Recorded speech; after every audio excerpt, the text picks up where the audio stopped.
Ready, start.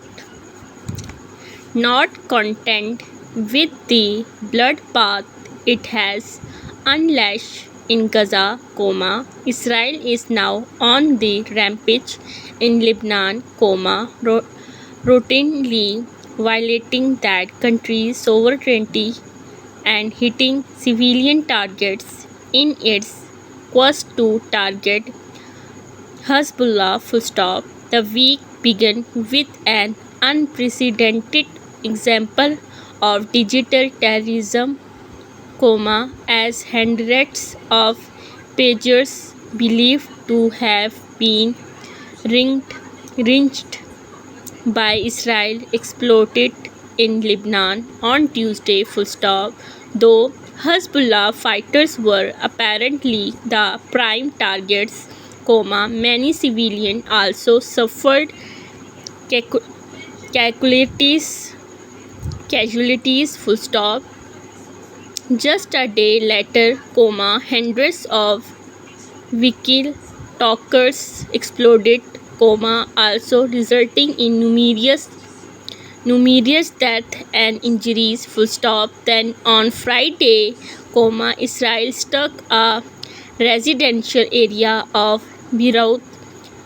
The apparent target was Ibrahim Akil, a senior commander of Hezbollah elite Radwan force.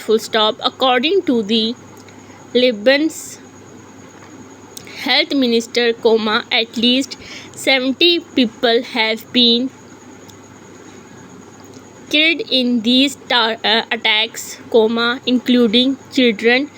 Israel's criminal actions have also strengthened fears that the war on Gaza is going to expand into a wider regional conflict. The Israeli defense minister had earlier said that the center of gravity was shifting north, meaning that the Israel war machine would now focus its guns on Hezbollah.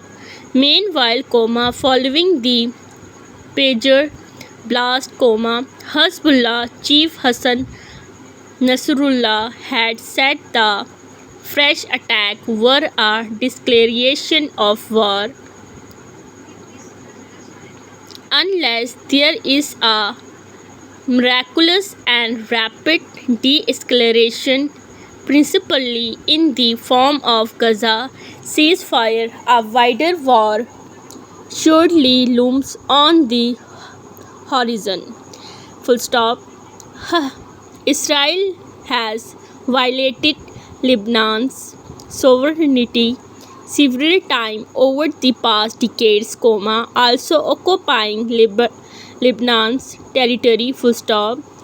Tel Aviv hated for Hezbollah can, in fact, be traced to the liberation of South Lebanon in 2000s, in which the pro-Iran group played a major role in ousting the Israeli occupiers. The present phase of is, of course, linked to the Gaza massacre as Hezbollah started targeting Israel after the October 7 events, apparently in solidarity with Hamas.